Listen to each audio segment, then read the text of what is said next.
Hello everyone, top online एक educational platform है initiated by toppers academy Bokaro steel city. यहाँ पे स्टूडेंट्स को क्लास 8 से लेकर के क्लास 12 तक का सारा स्टडी मटेरियल मिल जाएगा, सारे वीडियोस और वेबसाइट के थ्रू नोट्स के फॉर्म में। तो अगर आपको हमारा कंटेंट पसंद आता है तो please do like, share and subscribe to our channel. ज्यादा से ज्यादा लोगों तक शेयर कीजिए ताकि हमें भी काम करने का मोटिवेशन मिलता रहे। तो चलिए जो वीडियो स्टार्ट करते हैं। Thank you. हेलो एवरीवन, टॉपैक ऑनलाइन में आप सभी का स्वागत है। स्टूडेंट्स, देखिए आज क्लास 11th फिज़िक्स का बड़ा इम्पॉर्टेंट सेशन होने वाला है।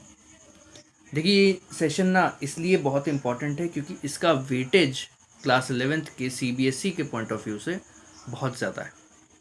देखिए आज हम लोग क्या डिस्कस करेंगे, motion in straight line chapter 2 जो आपका है उसका जितना भी डेरिवेशंस है, जितना भी इम्पॉर्टेंट डेरिवेशंस है उसका सीरीज़ आज स्टार्ट हुआ है और आज पार्ट 1 है। मोशन इन स्ट्रेट लाइन का जो पूरा डेरिवेशन है, कुछ 14-15 डेरिवेशन है टोटल मिला के उस चैप्टर में, जिसको हम लोग 2 पार्ट्स में कवर कर लेंगे। पार्ट 1 में आज हम लोग 7 डेरिवेशन के आसपास करेंगे। वो 7 बोलने का बात है, उसमें और भी जो है इंटरनल डेरिवेशंस इंक्लूडेड है, तो आप मान के चलिए कि 7 के बदले आपको 10-12 डेरिवेशन तो आज ही हो जाएगा। और उसके बाद फिर जो आपका बाकी का बचा हुआ डेरिवेशंस है वो जो नेक्स्ट वीडियो होगा, पार्ट 2 होगा इसका, उसमें लेके आएंगे। अब यहाँ पे देखिए बात इतना है कि आप इस पूरे वीडियो को देखिए, जो डेरिवेशंस है उसको मेरे साथ साथ कीजिए और उसके बाद जब वीडियो एंड हो जाए तो सारा डेरिवेशंस को एक बार खुद से बनाइए। जितना ज़्यादा प्रैक्टिस कीजिएगा उतना आपको बेनिफिट होगा, ठीक है। और इसका जो ये जो पीडीएफ है जो मैं बना रहा हूँ अभी, ये आपको हमारे वेबसाइट पे अवेलेबल हो जाएगा, तो वहाँ से आप जाके डाउनलोड भी कर सकते हैं। तो ये आप वीडियो भी देख सकते हैं और वहाँ से आप डाउनलोड करके रख भी सकते हैं, ठीक है। तो चलिए हम लोग स्टार्ट करते हैं। Class 11th physics, motion in a straight line, chapter 2, all important derivations series, part 1। अपने पहले क्वेश्चन को देखते हैं। ये देखिए अपना पहला क्वेश्चन। पहला क्वेश्चन क्या है? Derive all the kinematical equations by graphical method. मैंने बोला था ना कि आपको बोलने का बात है बस कि 7 डेरिवेशन इस वीडियो में हम लोग करेंगे। इस 7 में आपको बहुत सारा डेरिवेशंस अंदर में, एक ही क्वेश्चन के अंदर में बहुत सारा डेरिवेशंस मिल जाएगा। जैसे यहाँ पे देखिए इसी क्वेश्चन में आपको ग्राफिकल मेथड से जितना भी काइनेमैटिकल इक्वेशंस है वो सारा डिराइव करने को बोला गया है, तो सारा डिराइव करते हैं। सॉरी। अब देखिए कुल 4 काइनेमैटिकल इक्वेशंस है अपने पास। आप लोगों ने चैप्टर का कॉन्सेप्ट अगर पढ़ा है तो आपको पता होगा, नहीं पढ़ा है तो हमारे ही चैनल पे अवेलेबल होगा, आप जाके वहाँ से पढ़ सकते हैं। तो काइनेमैटिकल इक्वेशंस जो है 4 है और उन चारों को डिराइव करना है, उनका एक्सप्रेशंस को निकालना है यूजिंग ग्राफिकल मेथड। तो सबसे पहले हम लोग स्टार्ट करेंगे। देखिए क्या है कि यहाँ पे हम थोड़ा पार्टीशन कर देंगे क्योंकि 4 है, तो उसके हिसाब से हम लोग बनाएंगे। 1 मिनट।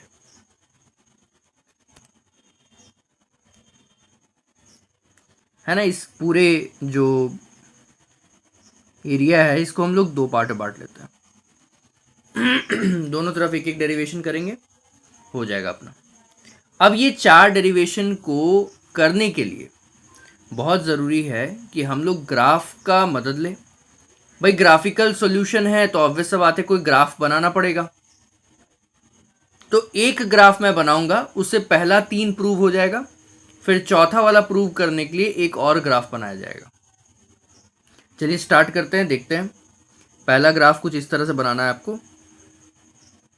ये आप ले लिए एक एक्स और वाई एक्सिस, सॉरी, ये आपका ग्राफ हो गया, है ना, स्ट्रेट लाइन है। इधर है आपका वेलोसिटी,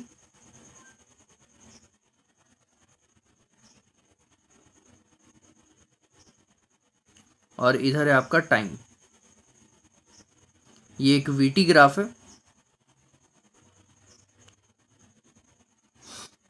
ठीक है। उसके बाद ये जो पॉइंट है ये पूरा टच हुआ है यहाँ पे, और यहाँ पे क्या है, इसको हम लोग थोड़ा सा कनेक्ट कर लेते हैं एक्स एक्सिस से और वाई एक्सिस से। यहाँ पे सी मार्क कर देते हैं, इसको बी मार्क कर देते हैं, और ये जो है ना इसको हम लोग मार्क कर देते हैं ई। ठीक है, इस पॉइंट को ई मार्क कर देते हैं। उसके बाद ये ए मार्क कर देते हैं क्योंकि ये ए बी लाइन है, ये जो पूरा स्ट्रेट लाइन है ए से बी तक ये ए बी लाइन है, और ए से फिर एक परपेंडिकुलर बनाते हैं बी सी पे, और जहाँ पे टच होता है उसको डी मार्क कर देते हैं। क्लियर है? इस तरह का लेबलिंग कर लेंगे, और ये ओरिजिन है तो यहाँ पे ओ मार्क कर लेंगे। जो आपका ये है ए ओ वाला पार्ट है, यहाँ से यहाँ तक इसको हम लोग यू बोल देंगे। थोड़ा गंदा हो गया, एक मिनट।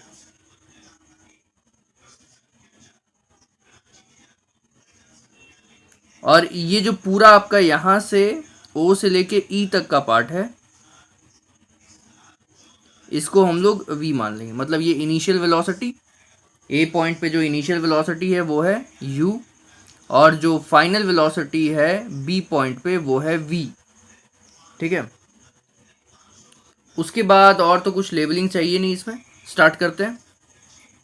देखिए हम लोग सबसे पहले डिराइव करेंगे फर्स्ट काइनेमेटिकल इक्वेशन या first equation of kinematics.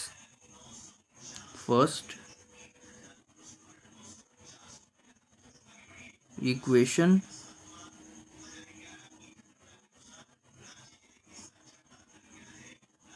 Of kinematics.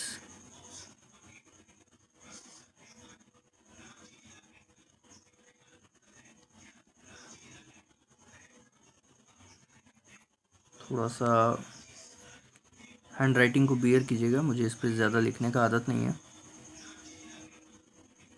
ठीक है, इसको सबसे पहले स्टार्ट करते हैं proving.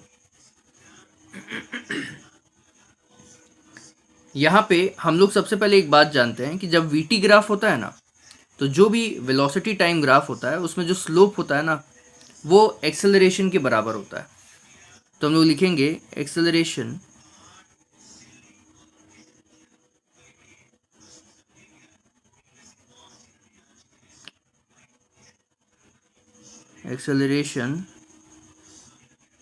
Equals to slope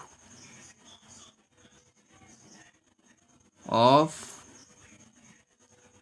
VT graph. ठीक है, थोड़ा सा इसको ऊपर कर लेते हैं ताकि नीचे में जो जगह है उसको यूज कर पाए। अच्छा, नीचे कुछ खास जगह नहीं है।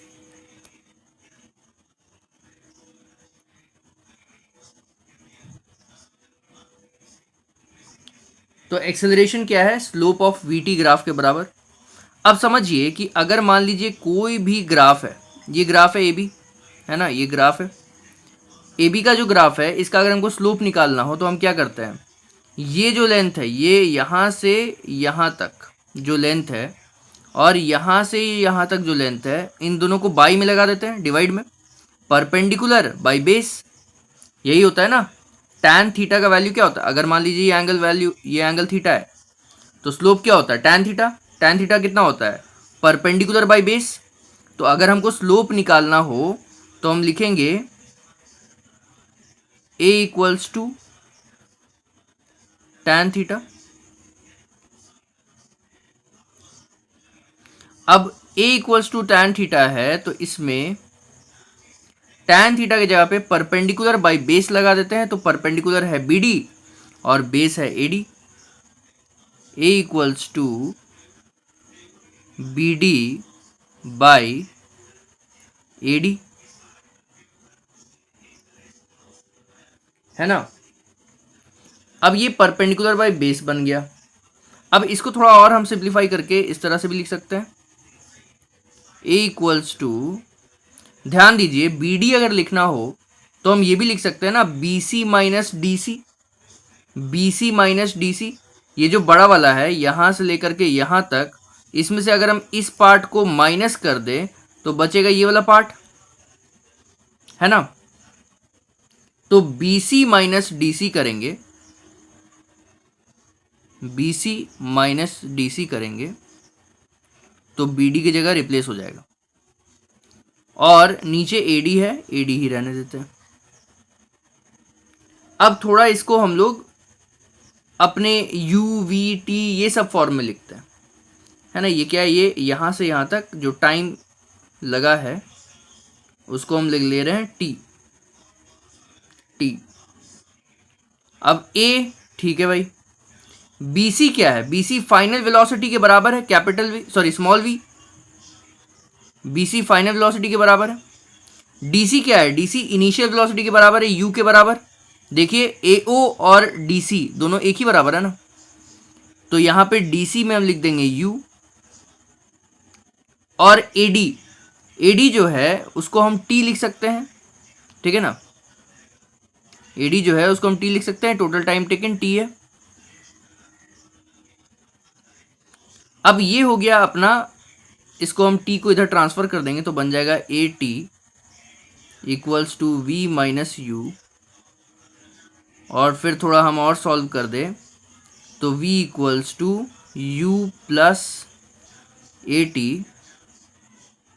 ये बन गया अपना जो फर्स्ट इक्वेशन ऑफ काइनेमैटिक्स है, वो डिराइव होकर के आ गया। क्लियर है। अब हम लोग सेकंड इक्वेशन ऑफ काइनेमैटिक्स की तरफ बढ़ेंगे। उसको बढ़ने से पहले हम लोग थोड़ा सा इसको सेव कर लेते हैं।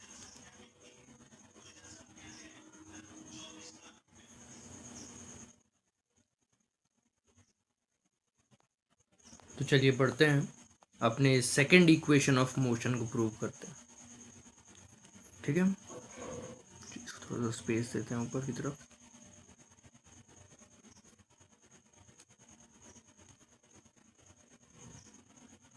सेकंड इक्वेशन ऑफ मोशन के लिए हम लोग एक चीज़ देखेंगे, जो अपना ग्राफ था ना ऊपर, वो एक वीटी ग्राफ है ना। Second equation of motion derive कर रहे हैं।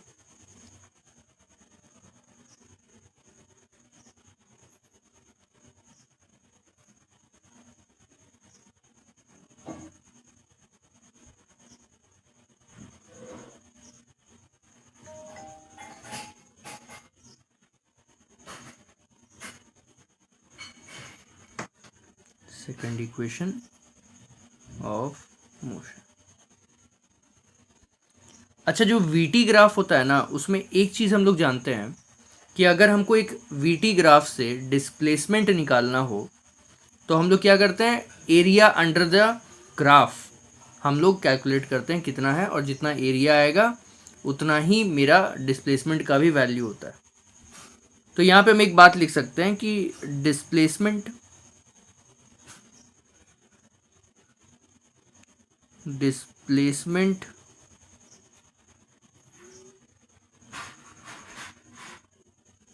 इक्वल्स टू एरिया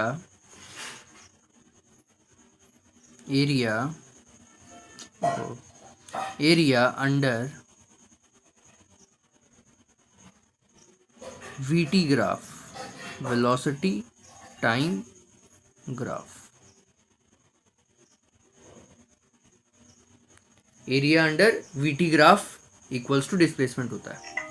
अब यहाँ जब डिस्प्लेसमेंट का हम लोग बात करेंगे तो हम लोग ये बात लिख सकते हैं कि डिस्प्लेसमेंट तो एस से डिनोट होता है, और अपना जो एरिया है उसको थोड़ा ध्यान से देखते हैं, ठीक है ना, थोड़ा ध्यान से देखते हैं। ये अपना ग्राफ जो बनाए थे उसमें आते हैं हम लोग। थोड़ा देखिए कि अगर हम इसका जो ए बी ग्राफ है, इसका एरिया निकालना चाहें तो हमको इस पोर्शन का एरिया कैलकुलेट करना पड़ेगा।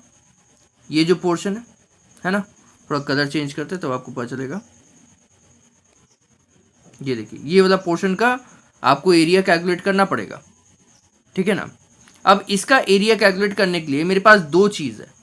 एक तो है ये ए बी डी जो ट्रायंगल है, ये वाला, ये ए बी डी जो ट्रायंगल है इसका एरिया निकालना पड़ेगा, half into base into height करके। बेस क्या है ए डी और हाइट क्या है बी डी, है ना। बेस क्या है ए डी और हाइट क्या है बी डी।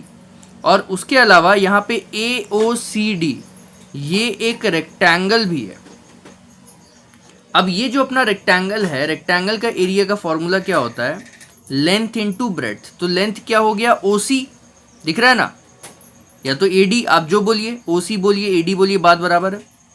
और ब्रेड्थ क्या है ए ओ या फिर डी सी। तो हम लोग इस तरह से रेक्टेंगल का एरिया बैठा सकते हैं और ट्रायंगल का भी एरिया बैठा सकते हैं, फिर दोनों को ऐड कर देंगे तो टोटल एरिया निकल के आ जाएगा इस पूरे पोर्शन का। और यही अपना जो है फाइनल रिजल्ट होगा एरिया अंडर द ग्राफ का। ठीक है, तो हम लोग थोड़ा सा इसको बैक कर देते हैं, थोड़ा कचरा हो गया यहाँ पे, नहीं तो रहने देते हैं, आपको विजिबल तो होगा ही।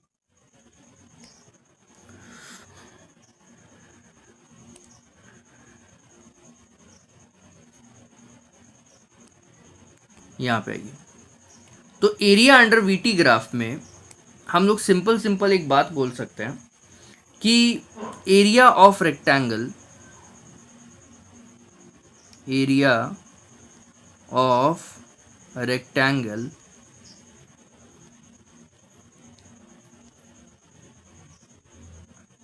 रेक्टेंगल का नाम क्या था, ओ ए सी डी। आप लोग ध्यान से ऊपर देख सकते हैं, साथ साथ में बनाते जाइएगा तो आपके पास फिगर रहेगा। रेक्टेंगल का नाम था ओ ए सी डी और इसमें ऐड करना होगा हमको एरिया ऑफ ट्रायंगल। दो था ना चीज़, दो फिगर था उसके अंदर, एक ट्रायंगल था एक रेक्टेंगल था। तो area of rectangle plus area of triangle,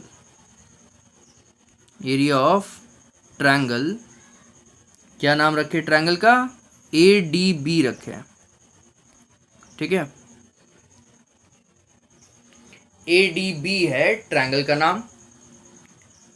अब उसके बाद अगर देखा जाए तो हम इसको थोड़ा अपने हिसाब से लिख लेते हैं।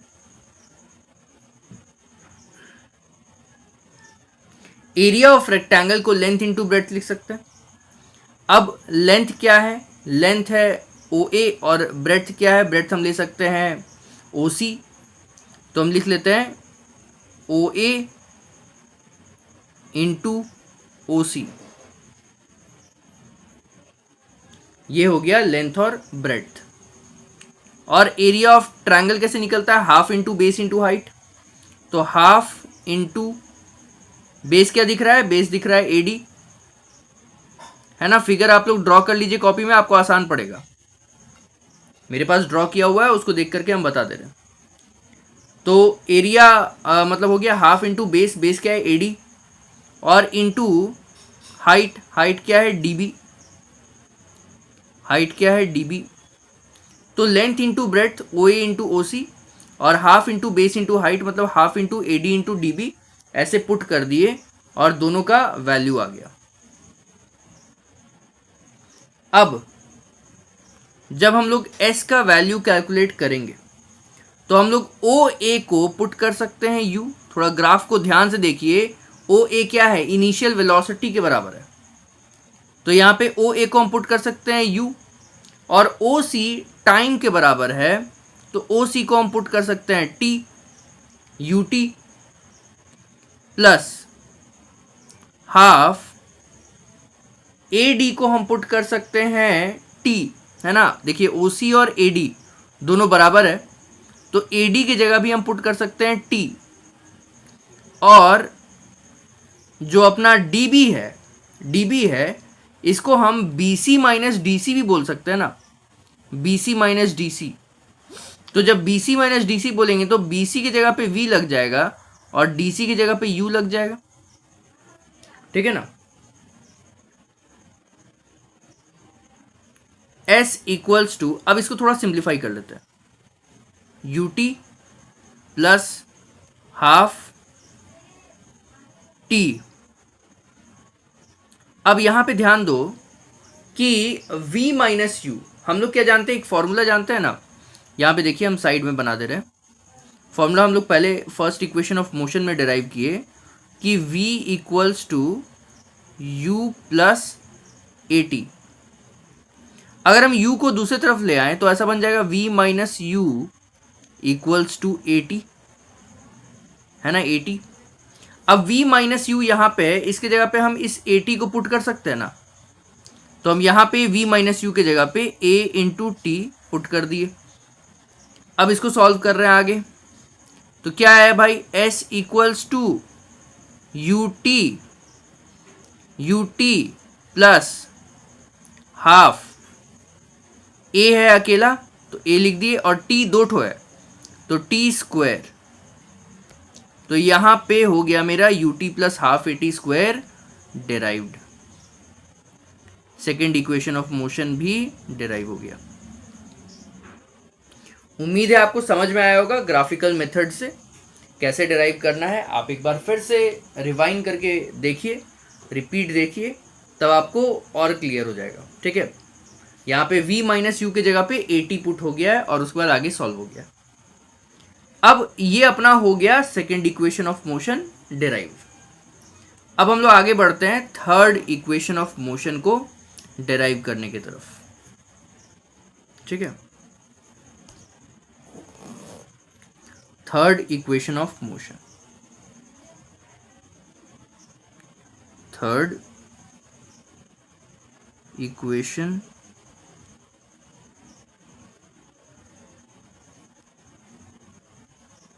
ऑफ मोशन, है ना, ये थोड़ा सा ऐसे बना लेते हैं। अब third equation of motion derive करना है, या काइनेमैटिकल इक्वेशन जो बोलिए एक ही बात है। अब एक चीज थोड़ा सा हम लोग ध्यान देते हैं, पीछे जाते हैं, ग्राफ को देखते हैं। इस ग्राफ को ध्यान से देखिए, इसका एरिया जो है ना, ए बी के अंडर जो एरिया है, जो ए ओ सी बी का एरिया है, इसको निकालने का एक और तरीका है। अगर ट्रायंगल और रेक्टेंगल में ना इसको बांटे तो हम देख सकते हैं कि ये एक ट्रेपीजियम बन रहा है, जहां पे ए ओ और बी सी पैरेलल साइड्स है और ओ सी उन दोनों के बीच का हाइट का काम करेगा। ट्रेपीजियम का एरिया का फॉर्मूला क्या होता है, half into sum of parallel sides into height. तो भाई ए ओ और बी सी दोनों पैरेलल साइड्स है और जो ओ सी है वो उन दोनों के बीच का हाइट है। इसका हम इस्तेमाल करते हुए अब फिर से इसका एरिया निकालेंगे। इस बार अलग आंसर आएगा, देखिएगा।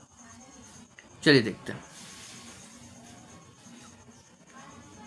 हम लोग लिखेंगे डिस्प्लेसमेंट, पहले तो बात लिख देंगे जो यूज करने वाले हैं, डिस्प्लेसमेंट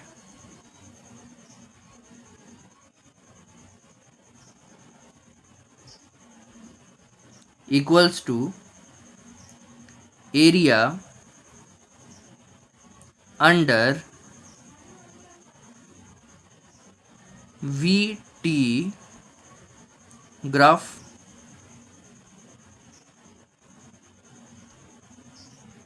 है ना, area under V T graph. इसी को हम सिंप्लीफाई करते हुए लिखेंगे आगे, S इक्वल्स टू, अब ये पहले जो हम लोग ट्रायंगल और रेक्टेंगल लिए थे उसी एरिया को अब हम ऐसे लिखेंगे, area of trapezium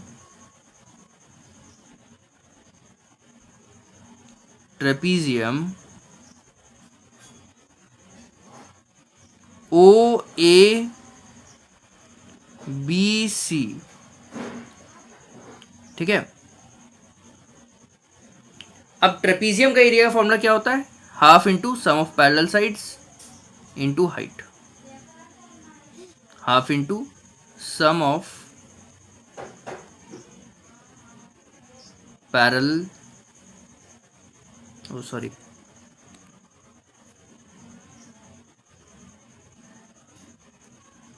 parallel sides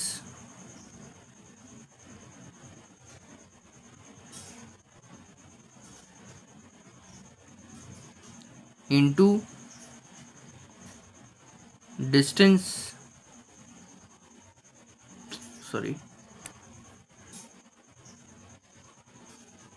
distance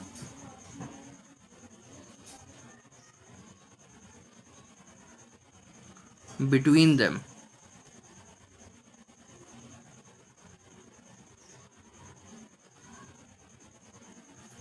ठीक है, ये है फॉर्मूला। अब इसमें हम लोग क्या करेंगे, पुट करेंगे सारा अपना एक्सप्रेशन को। थोड़ा सा इसको ऊपर कर लेते हैं।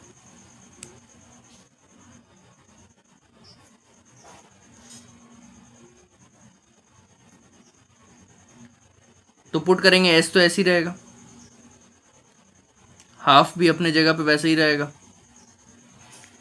अब पैरेलल साइड्स थोड़ा ध्यान से देखिए, तो वहां पे ओ ए और बी सी आपको दिखेगा। पैरेलल साइड्स है, ट्रेपीजियम का पैरेलल साइड्स ओ ए और B C parallel sides into A D जो है वो आपका टाइम है, मतलब जो भी आपका ए डी है वो आपके बीच का हाइट हो गया, ओ ए और बी सी के बीच का हाइट है वो।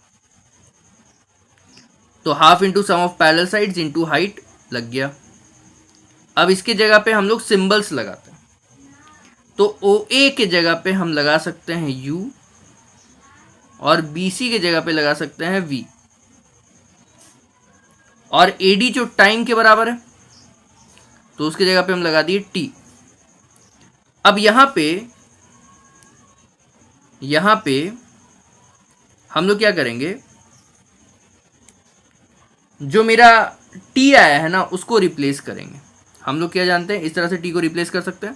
फर्स्ट इक्वेशन ऑफ मोशन को अगर हम यहाँ पे यूज करते हैं तो हम लिख सकते हैं, पहले तो बाकी सब लिख देंगे, हाफ v प्लस यू और t के जगह पे फर्स्ट इक्वेशन ऑफ मोशन से हम लोग v minus u by a निकाल सकते हैं। t equals to v minus u by a. अब मल्टीप्लाई करते हैं, तो भाई यहाँ पे v plus u into v minus u, तो a plus b a minus b का फॉर्मूला लगा, a square minus b square, तो वैसे ही बन गया v square minus you square, और बाई ए हो गया यहाँ पे नीचे में। अब ये 2 इंटू ए जो है इसको अगर हम उठा के ऊपर ले जाएंगे एस के तरफ, तो ये बन जाएगा 2as वी स्क्वायर और रुक जाइए, V square minus you square. इसको थोड़ा सा हम ढंग से लिख दें तो ऐसा हो जाएगा, V square equals to U square plus 2as, और ये अपना आ गया third equation of motion derived.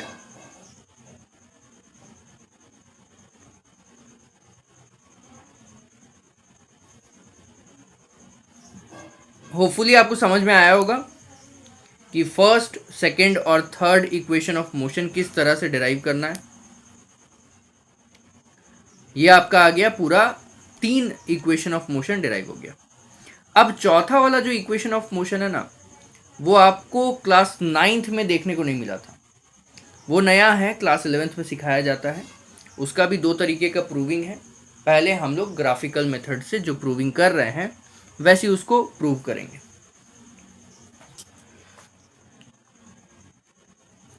Distance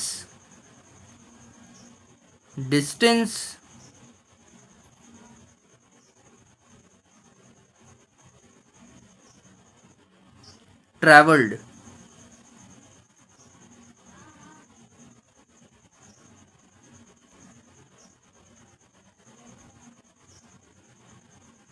by a body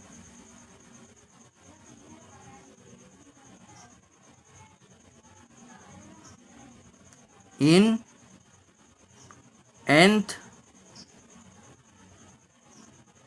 second.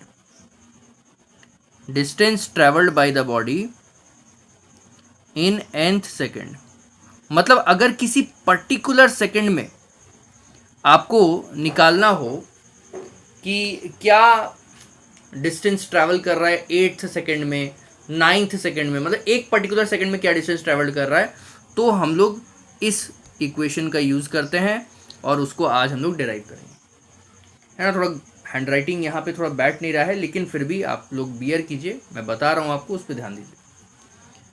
हम लोग क्या करेंगे, ग्राफिकल मेथड है तो ऑब्वियस बात है एक ग्राफ तो होना चाहिए, एक छोटा सा ग्राफ डेवलप करेंगे। Sorry,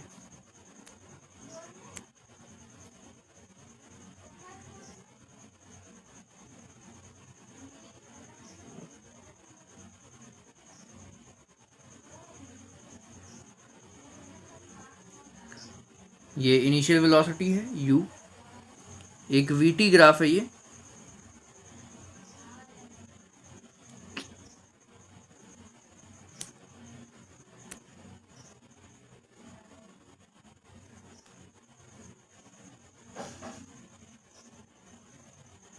just a minute,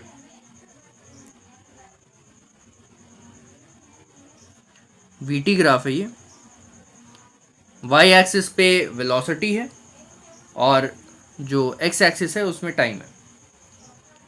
u हो गया इनिशियल वेलोसिटी, उसके बाद हम लोग 2 पॉइंट लेंगे, एक होगा a पॉइंट और एक है अपना b पॉइंट। b पॉइंट पे जो वेलोसिटी है उसको हम लोग vn मान लेंगे और a पॉइंट पे जो वेलोसिटी है उसको हम लोग vn -1 मानेंगे। अब ऐसा क्यों किए हैं, क्योंकि b का जो टाइम है वो है n और a का जो टाइम है वो है n-1, सिर्फ 1 सेकेंड पीछे का लेंगे। जैसे n अगर 8 सेकेंड है तो n-1 7 सेकेंड हुआ। अब 8th सेकेंड का मतलब क्या होता है, 7 से लेकर के 8 के बीच में आप क्या डिस्टेंस ट्रेवल कर रहे हैं, है ना। तो कुल मिला के अगर n सेकेंड है और n के जस्ट पहले n-1 है तो nth सेकेंड पे जो भी डिस्टेंस ट्रेवल होगा वो इस एरिया के बराबर होगा। वेलोसिटी टाइम ग्राफ में डिस्टेंस क्या होता है, एरिया अंडर द ग्राफ। तो भाई हमको n-1 सेकेंड से, मतलब जस्ट पीछे वाले सेकेंड से अगले सेकेंड तक का ही डिस्टेंस चाहिए। अगर पूछा कि 8th सेकेंड में क्या डिस्टेंस ट्रैवल हुआ है तो आपको सिर्फ 8th सेकेंड का चाहिए, 7 सेकेंड्स का तो आपको नहीं चाहिए। तो आप 7 सेकेंड से पीछे का कुछ लेंगे ही नहीं, आपको एरिया निकालना है सिर्फ 7 से 8 के बीच का। बात समझ में आया। तो यहाँ पे हम लोग सिर्फ इतना ही दूर का एरिया कैलकुलेट करेंगे, सिर्फ इतना दूर का n-1 से n का, और वही मेरा डिस्टेंस निकाल के देगा। चलिए कैलकुलेशन को शुरू करते हैं। सबसे पहले हम लोग लिखेंगे distance travelled, distance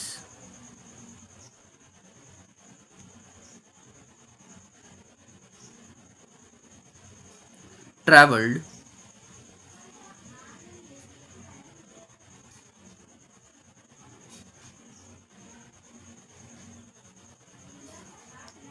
from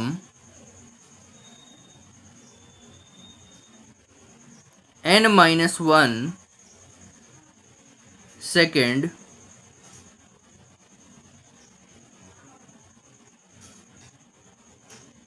to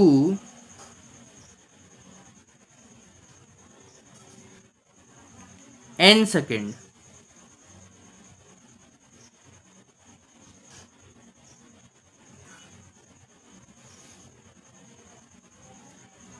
थोड़ा लेबलिंग कर लेते हैं, ए और बी तो कर दिए हैं, इसको हम लोग कर देते हैं सी नाम, इस पॉइंट को, और इस पॉइंट को रख देते हैं डी। ठीक है, अब थोड़ा सा नीचे जाते हैं।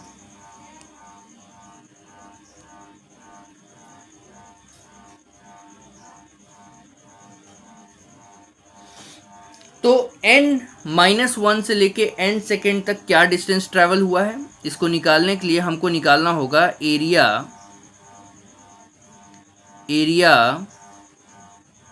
Of trapezium. ये ट्रेपीजियम है ना, ADCB जो है वो ट्रेपीजियम दिख रहा है, AD और BC पैरेलल है और DC उन दोनों के बीच का परपेंडिकुलर। तो area of trapezium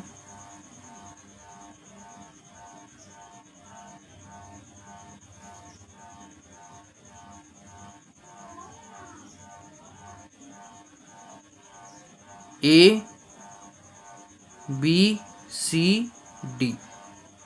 trapezium ABCD का एरिया निकालना है। अब अगर एरिया निकालना है तो हम बोल सकते हैं 1/2 इंटू पैरेलल साइड्स कौन कौन सा है, AD और BC। तो AD प्लस BC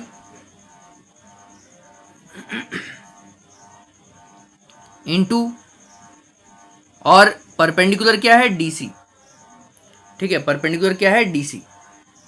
अब ये जो AD plus BC into DC है, इसको आगे हम लोग सॉल्व करेंगे। थोड़ा सा ऊपर कर लेते हैं। अगर हम बात करें nth सेकंड में क्या डिस्टेंस कवर हो रहा है, तो उसको हम लिख सकते हैं इस तरह से, SNth, है ना। ये अरिथमेटिक प्रोग्रेशन वाला क्लास 10th वाला SNth नहीं है ना। तो यहाँ पे SNth, nth distance, nth time पे nth सेकंड में क्या डिस्टेंस कवर हो रहा है, ये इसका मतलब है। तो भाई हाफ तो हो गया। अच्छा, AD क्या है, AD अगर हम बात करें तो Vn-1 के बराबर है, लिख देते हैं Vn-1।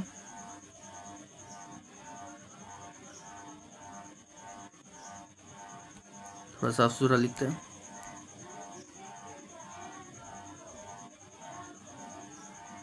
Vn-1, और जो अपना प्लस लगा के BC है, वो BC क्या है, Vn के बराबर। तो Vn लिख दिए, ये n-1 को हम ब्रैकेट में डाल देते हैं।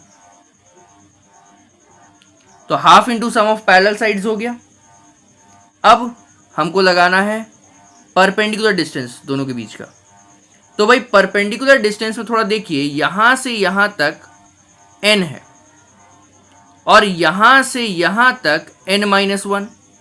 तो अगर n में से n-1 को हम सब्ट्रैक्ट कर दे, माइनस कर दे, तो बचेगा सिर्फ ये वाला पार्ट जो हमको चाहिए।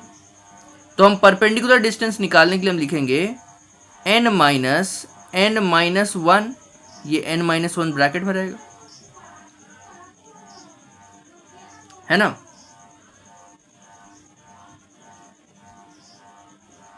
SNth के बारे में अगर बात किया जाए आगे, तो 1/2।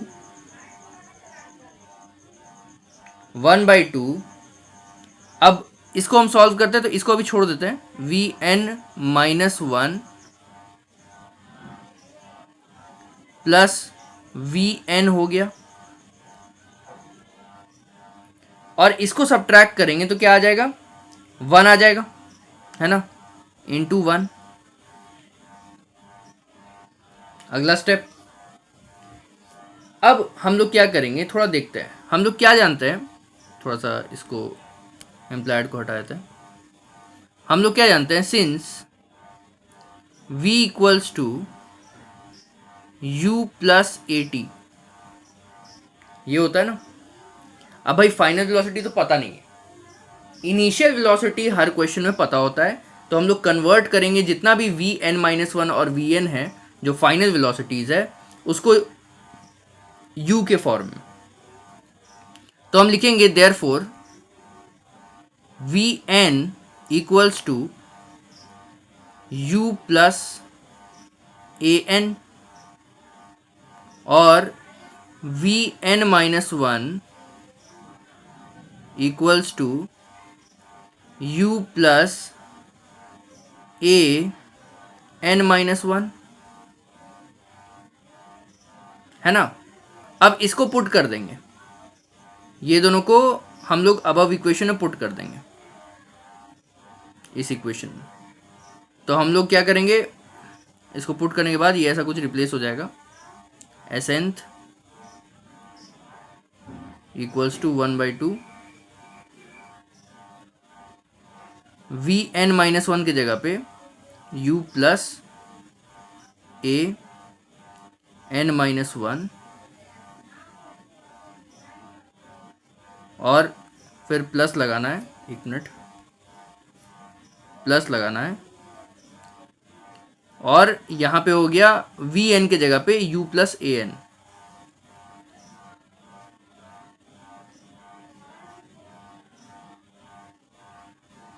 u प्लस ए एन, थोड़ा सा इसको नीचे कर लेते हैं।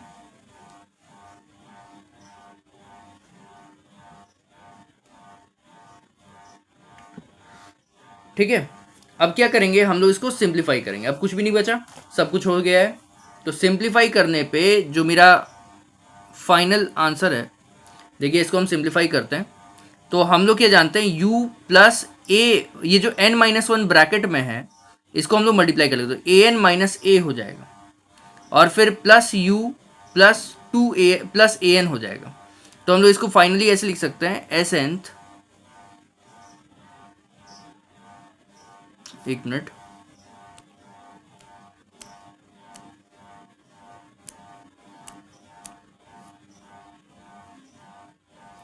S nth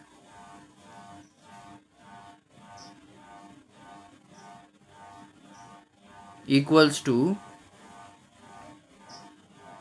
half into u plus u, तो ये बन जाएगा 2u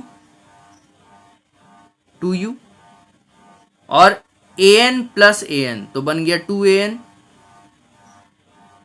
2an और यहाँ पे माइनस ए इंटू वन हो गया माइनस ए, ये एक माइनस ए पड़ा हुआ है।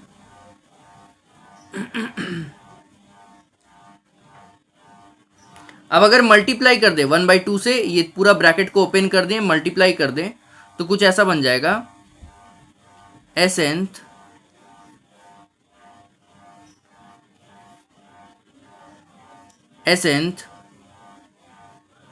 इक्वल्स टू ये 1/2 इंटू 2u, तो u बन गया। अब यहां पे अगर हम दोनों में से a कॉमन निकाल दें, जो 2an माइनस ए दिख रहा है ना, उसमें से अगर हम a कॉमन निकाल दें और उसको 1/2 से मल्टीप्लाई कर दे तो a/2 हो जाएगा। अब ब्रैकेट के अंदर यहां क्या बचा हुआ है, 2n बचा माइनस 1 बचा, बस हो गया अपना एक्सप्रेशन डिराइव।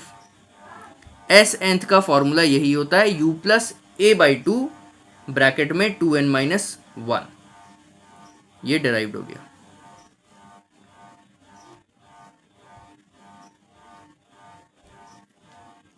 ठीक है, होपफुली आपको, बार बार यही चीज प्रॉब्लम हो रहा है, होपफुली आपको क्या है, ये पूरा जो सोल्यूशन हुआ है वो समझ में आया होगा।